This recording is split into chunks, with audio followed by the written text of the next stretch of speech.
이런 이야기가 있습니다. 어느 날 평화를 이제 주제로 그림 대회를 갖게 되었는데요. 이제 많은 화가들이 참석해서 이제 평화에 대한 주제들에 대한 이제 그림들을 이제 그리기 시작을 합니다.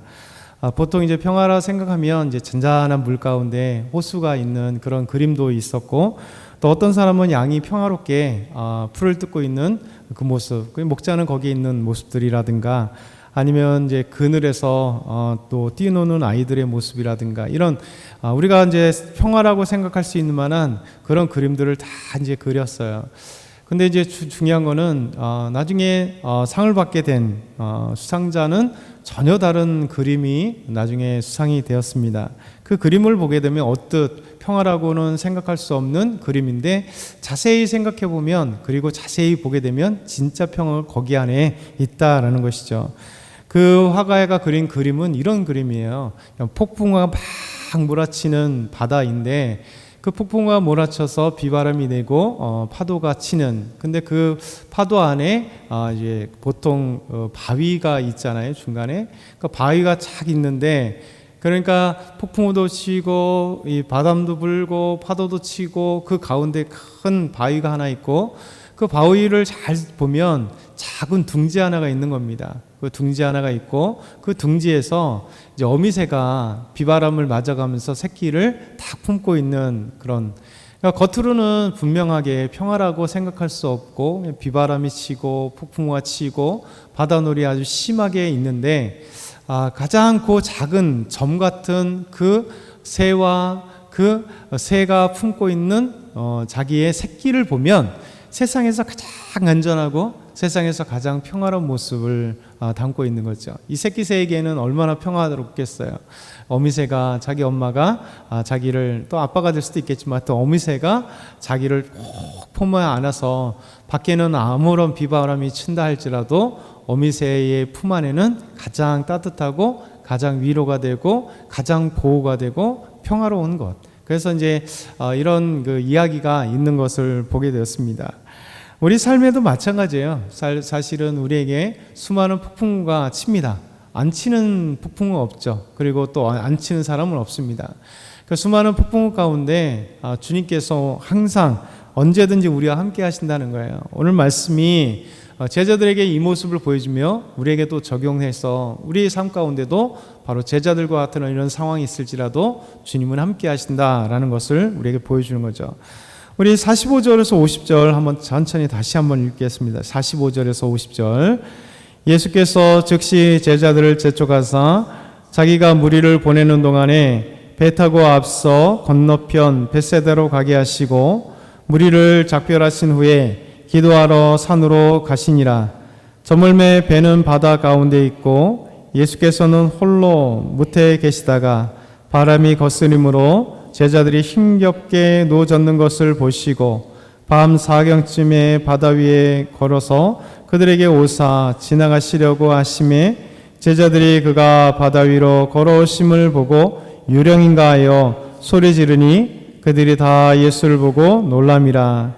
이에 예수께서 곧 그들에게 말씀하여 이르시되 안심하라, 내니 두려워하지 말라 하시고.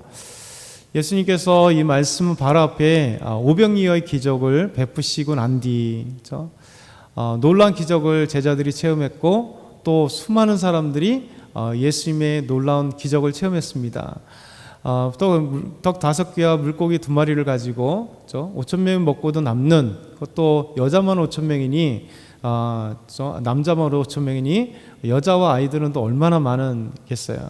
그러니까 우리가 생각할 수 없고 또 우리가 상상을 초월할 수 있는 만한 그 기적을 체험한, 하루 종일 이들이 기적을 체험했음에도 불구하고 또 얼마나 많은 분주함이 있겠어요. 그들에게 나눠줘야지, 그들에게 또 뭐 나눈 것들 다 하고, 또 왔던 사람이 다 돌아갈 때까지 뭐 여러 가지, 예수님께서도 힘든 하루의 일상을 보내고 나서 그것에서 그냥 쉬는 게 아니라 제자들에게 재촉을 하셔서 빨리빨리 가라, 건너편으로 가라, 이렇게 얘기하는 겁니다. 건너편 벳세다 마을로 너희들 배 타고 먼저 가라. 그리고 예수님은 항상 우리가 이제 어떤 행사가 끝나면 사실 그때 되게 기쁜 건 있는데 가장 찾아오는 게 뭐냐면 공허함이 찾아와요. 사실은 어떤 행사가 다 끝나고 나면 행사를 준비할 때는 어떤 일이 있을 때는 막 준비하느라고 부산하고 정신없고 막 긴장감이 있고 그러는데 그런 것이 무사히 잘 끝나고 다 끝나면 우리 삶 가운데 이제 막 풀어지잖아요. 참 놓이게 됩니다. 근데 예수님은 그냥 놓일 때 오히려 그것 속에서 더 긴장감을, 영적인 긴장감을 갖는 거예요. 그러니까 이런 오병이어 기적이 다 끝나고 그날 저녁 때 정말 피곤하실 때도 불구하고 제자들을 먼저 보내고 산으로 올라가셨다는 거예요. 산에 조용히 혼자 가셔서 기도하셨다는 거예요. 기도하신다는 것은 주님과 함께 영적인 충전과 함께 영적 무장을 갖는 거죠. 그렇죠? 주님과 함께 하는 것. 이게 우리에게 도전하시는 주님의 말씀입니다.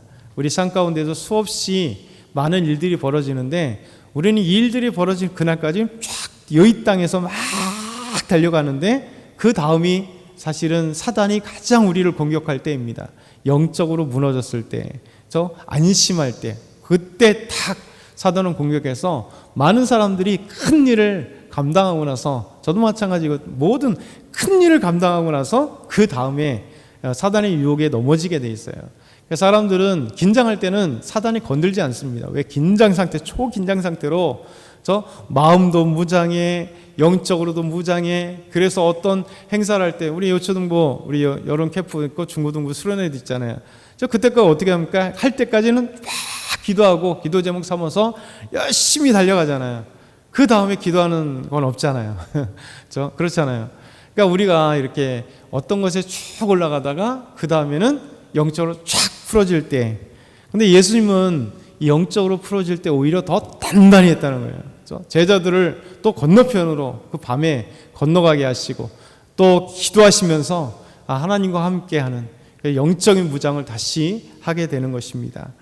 근데 문제는 이렇게 큰 행사가 있었고 놀라운 기적을 체험한 오병이어의 놀라운 기적을 체험하고 제자들은 이제 밤을 새서 이렇게 쭉 건너가고 있는 그 속에서 정말 평안의 잠이 아니라 그때 바람이 거스리는, 다른 복음서에는 풍랑이라고 광풍이라고 표현되는데 마가복음엔 조용하게 바람이 좀 거스리는 정도로 아주 나약하게 이렇게 표현되지만 제자들은 그냥 힘겹게 노를 저었다, 이렇게 힘겹게 노를 젓고 지금 한참 가고 있는 거죠.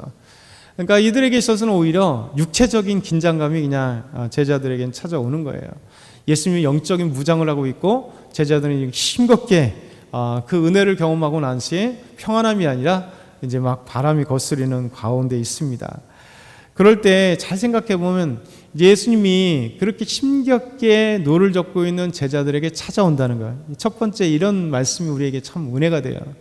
왜냐하면 우리가 주님을 위해서 사투하고 영적인 어떤 도전들과 일들이 있을 때 주님은 다 우리를 보고 계신다는 거예요. 그렇죠? 지금 풍랑이라 그냥 눈으로는 보지 못하죠. 그런데도 불구하고 주님은 다 알고 계시다는 거예요.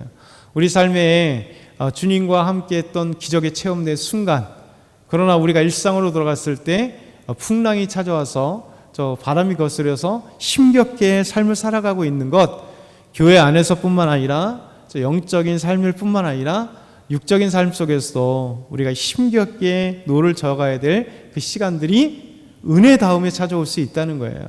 그때 우리가 이 사실을 기억해야 돼요. 그러면 어떻게 되겠습니까? 보통 감사합니다가 할렐루야 이렇게 안 하죠. 하나님 금방 은혜 주셨는데요, 하나님 우리 예배 정말 은혜롭게 예배 드렸는데 왜 이렇게 되는 거예요? 대부분의 모든 사람들은 성경 전체를 통해서도 한번 보면 이스라엘 백성들도 항상 하나님의 놀라운 기적을 체험하고 그 다음에 반항하고 하나님 앞에 달려들잖아요. 어마어마하게 그들은 체험하고 난 뒤에 또 이렇게 되는 겁니다. 그러니까 제자들은 심각하게 지금 오고 있는 거예요. 그런데 예수님은 알고 계시다. 이 사실을 우리가 기억해야 돼요. 우리 삶에 분명히 풍랑이 찾아온다. 은혜 다음에 풍랑이 찾아온다. 근데 놀랍게도 그 시간을 예수님은 좀 기다리시는 것 같아요. 이렇게 잘 눈여겨보시는 거예요. 우리는 항상 생각하기를 이게 문제가 있자마자 주님 손 내밀으셔서 다 구원하시길 원하시는데 지금 예수님이 찾아오시는 것, 더더군다나 놀랍게도 이 바다 위를 걸으셔서 오셔서 제자들이 유령인가 깜짝 놀란 거예요. 왜냐하면 깜깜한데 한 사람이 바다를 이렇게 막 건너오면 누구나 놀라죠. 근데 그 시간이 언제냐면 밤 사경이라는 거예요. 밤 사경. 지금 이제 사경입니다. 아직까지 사경의 마지막. 왜냐면 밤 사경은 새벽 3시에서 6시, 그러니까 3시간 단위로 이렇게 나가는데 1경, 2경, 3경, 4경 이렇게 하는 것이 3시간 단위로 이렇게 구분하는 겁니다. 그래서 새벽 3시에서 새벽 6시, 좀 이따 6시 되잖아요. 그러니까 지금 이제 4경이 마지막인데 3시부터 6시 어느 사이인지 모르겠으나 밤 4경쯤에 예수님께서 찾아오셨습니다.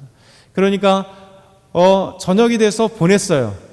그래서 어쨌든 간에 저녁부터 시작해서 밤 빨리 오면 3시 좀 그 다음에 늦으면 6시 가까이 그 시간 동안 저 긴 시간 동안 그들은 배를 저고 가서 풍랑이 금방 바사른 거스려서 어찌됐든 간에 힘들게 노를 젓는 시간은 적어도 꽤 있었다는 거예요. 예수님은 이렇게 제자들을 잠시 놓아두는 시간이 있다는 거예요. 그러니까 우리 주님께서 우리 삶 가운데 폭풍우가 찾아오는 시간이 있다는 거예요. 그렇죠? 있다는 거예요. 그때 주님은 다 알고 계시면도 우리에게 힘겹게 내 삶에 물질적인 거라든가 어떤 여러 가지 힘든 게 이렇게 노를 져가야 되는 시간을 주님 알고 계시다. 근데 우리는 착각하기를 우리 스스로 짓고 있다고 생각합니다. 근데 하나님은 다 알고 계시고 예수님은 알고 계시다. 그러면서 예수님께서 계획하신 때에 밤 사경에 그들에게 찾아오셔서 그것도 놀란 기적과 같이 이렇게 바다를 건너오셔서 걸어오셔서 두려워하고 있는 자들에게 유령인가요? 두려워하고 있는 자들에게 내니 두려워하지 말아라, 안심하라 이렇게 말씀하세요. 그래서 우리 삶 가운데 찾아오신다. 이것이 놀라운 거예요. 그럼에도 불구하고 두 번째 생각해보면 예수님의 제자들은 예수님을 깨닫지 못하는 거예요. 우리 51절 52절 보면 배에 올라 그들에게 가시니 바람이 그치는지라 제자들이 마음에 심히 놀라니 이는 그들이 그 떡 떼시던 일을 깨닫지 못하고 도리어 그 마음이 둔하여 졌음이로라. 그렇죠? 바람이 그치면 할렐루야 해야 되잖아요. 우리 일상이 딱 멈추고 재정이 풀리고 얽힌 문제가 딱 풀리고 그렇죠? 이러면 얼마나 감사해야 되게 할렐루야. 근데 그 의미를 모른다는 거예요. 그렇죠? 이게 보통 사람들은 그렇게 해주시면 마음은 그냥 할렐루야 얘기지만 진짜 의미를 모르는 거예요. 제자들과 똑같은 거예요. 지금 바로 전날에 있었던 오병이어의 기적을 그들은 깨닫지 못하고 오히려 마음이 둔하여져서 지금 바람이 그치게 하시고 지금 바다를 걸어서 오신 예수님의 그 예수님이 누구신가를 모른다는 거예요. 그렇죠? 그냥 바람 그친 것만 놀라하는 거고 그렇죠? 그렇게 되는 것입니다. 우리 삶에 이런 것들이 참 중요하다는 거예요. 우리 주님께서 오늘 이 말씀을 우리가 생각해 보면서 결국 우리 삶의 모든 것 순간순간에 언제든지 우리와 함께 하시는 주님. 그 다음엔 뭡니까? 그 다음에 53절에 56절에 보면 예수님 필요한 모든 사람들을 고치셔 주신다는 거예요. 이제 안전하게 된 그 순간, 평화롭게 된 그 순간 그 갈릴리 바다를 같이 건너서 건너편 겟네사렛 땅에 갔을 때 예수님의 소문이 온 땅에 퍼지면서 저 병든 자들을 다 침상째 데리고 와서 시장에 놓고 예수님의 옷자락이라도 만지면 이걸 생각해 보세요. 바로 앞에 깨닫지 못하고 두려워하는 제자들과 오히려 병들었고 한데 예수님이 필요한 사람들은 그들이 그냥 마을이나 도시나 지방이나 다 소문 듣고 와서 예수님의 옷자락이라도 만들면 구원을 받으리라 생각할 때 그들은 다 구원을 얻으리라. 그렇죠? 다 구원은 다 병든 자 치유가 됐다. 오늘 말씀이 이거예요. 그래서 우리 주님께서 이 말씀을 대비하시면서 또 놀라운 하나님의 기적과 역사를 보여주시는 거죠. 그래서 지금까지 이 말씀을 오늘도 기억하시면서 주님이 우리에게 찾아오시는 이 말씀을 기억하면 삶의 모든 것 속에서 우리가 영적인 긴장감을 놓지 않고 기도하고 행사에도 기도하고 끝에도 기도하고 그래서 우리 주님께서 찾아오셔도 깨닫는 마음이 제자들처럼 깨닫지 못하는 게 아니라 깨닫는 마음으로 하나님의 놀라운 능력과 은혜를 더 감사하고 찬양할 수 있고 그래서 더 믿음의 성장이 있는 그래서 저와 여러분이 이번 한 주도 믿음의 결단을 갖고 승리하기를 소망합니다.